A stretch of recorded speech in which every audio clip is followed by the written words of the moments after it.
जुड़े हुए बीरेन जी, आप मुझे बताइए कि ये जो कुछ घटनाक्रम मंगेश यादव का चल रहा है, इसको लेकर किस तरह की राजनीति हो रही है। आज कांग्रेस के प्रेसिडेंट भी वहां पर पहुंचे हुए थे। समाजवादी पार्टी ने तो डे वन से बहुत आक्रामक रुख अख्तियार किया है, लेकिन मायावती ने आज एक न्यूट्रल स्टेटमेंट दिया। बीरेन जी, आप सुन पा रहे हैं मुझे? मंगेश यादव के मामले में इस तरह, जी हाँ please continue please. Mangesh Yadav के मामले में एक तरह का ये संदेश जा रहा है कि जिसको इनकाउंटर में मारा गया वो इतना बड़ा अपराधी नहीं था कि उसका इनकाउंटर किया जाए। और इसमें ऐसा लगता है कि पूरी सरकार को विपक्ष ने घेर लिया है। लेकिन ब्रजेश जी, हमेशा एक सवाल आता है राजनीति में कि अपराधी कोई जाति नहीं होती और जाति देखकर कोई अपराधी नहीं बनता है। अब ददुआ, मलखान और तमाम सारे बड़े बड़े अपराधी पता नहीं किस जात के थे, शायद लोग जानते भी नहीं होंगे।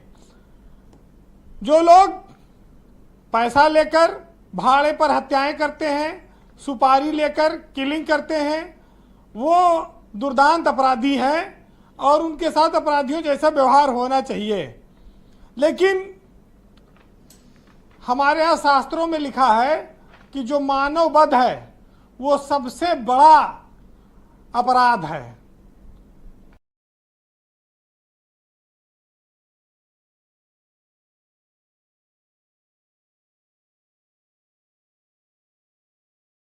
उस चीज को भोगेंगी, क्योंकि निर्दोष आदमी का कत्ल करना ये इससे बड़ा कोई अपराध हमारे समाज में नहीं माना गया है।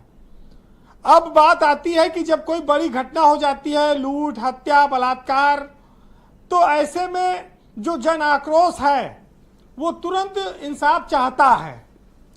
एक पिक्चरों में शब्द है फैसला ऑन द स्पॉट जी, लेकिन कानून कहता है कि भाई पहले सब सबूत इकट्ठा करो तब फैसला होगा। तो ये फैसला ऑन द स्पॉट वाला शब्द खाली पिक्चर तक सीमित है या आम आदमी के जीवन में या सरकारें कहीं इसको लागू करती हैं, इसकी कोई उपयोगिता है इस देश में? बात आती है कि पुलिस अपराधी मारती है तो ठीक है, उल्टा सीधा मारेगी तो फंसेगी, उसकी आलोचना भी होगी। और आम आदमी ये सोच के नहीं बोलता है कि चलो मारिस तो मारिस, अपराधी रहा मार दीस, अब सही मारिस गलत मारिस ये सब जांच में पता चले। बहुत बार ये सोचकर लोग चुप रह जाते हैं।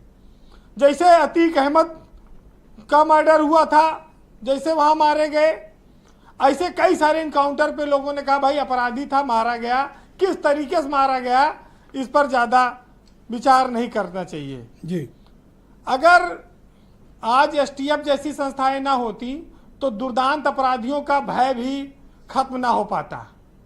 अब सब काम एसटीएफ 100% सही करती है, इसकी भी कोई गारंटी नहीं ले सकता।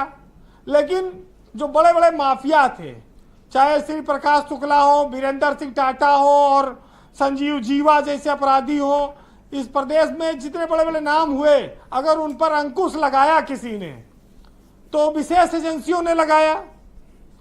और मुंशी प्रेमचंद ने तो कहा है कि पुलिस जो है वो नेताओं की दासी होती है, जैसा नेता चाहते हैं वैसे पुलिस करती है।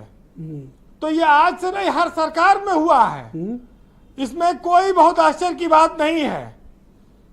और ब्रजेश जी थोड़ा कंक्लूड करें आप बीरेन जी, थोड़ा वक्त का अभाव है, लोगों का तो थोड़ा कंक्लूड करें और लोगों को तो संक्षेप में स्वाभाविक है कि लोगों में आक्रोश आएगा। जी देखिए, हम एक चीज कहेंगे कि आखिर अपराधी बनता क्यों है, इस पर क्यों नहीं विचार होता है।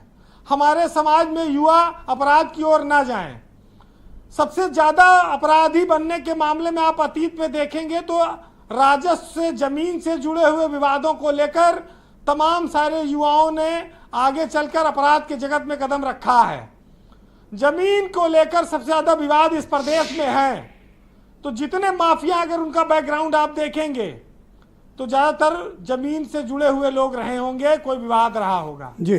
बाकी कुछ लोग होते हैं जो एक उम्र के बाद फिरौती पैसा लेकर हत्या करना, फिरौती वसूलना, उद्योगपतियों का अपहरण करना, ये सब काम करते थे, लेकिन अब वो सब चीजें जा चुकी हैं। बहरहाल आप इन 4 लाइनों से ये समझिएगा कि किसी की भी ज्यादती हो वो ज्यादा देर चलेगी नहीं। अगर सरकार गलत करेगी तो उस पर भी जनता का आक्रोश उसको झेलना पड़ेगा। वसीम बरेलवी का एक शेर है कि रात तो वक्त की पाबंद है, ढल जाएगी, और देखना यह है कि चिरागों का सफर कितना है, और खुली छतों के दिए तो कब के बुझ गए होते, कोई तो है जो हवाओं के पर कतरता है। बहुत शुक्रिया वीरेन जी, आपका बहुत बहुत धन्यवाद। ग्राउंड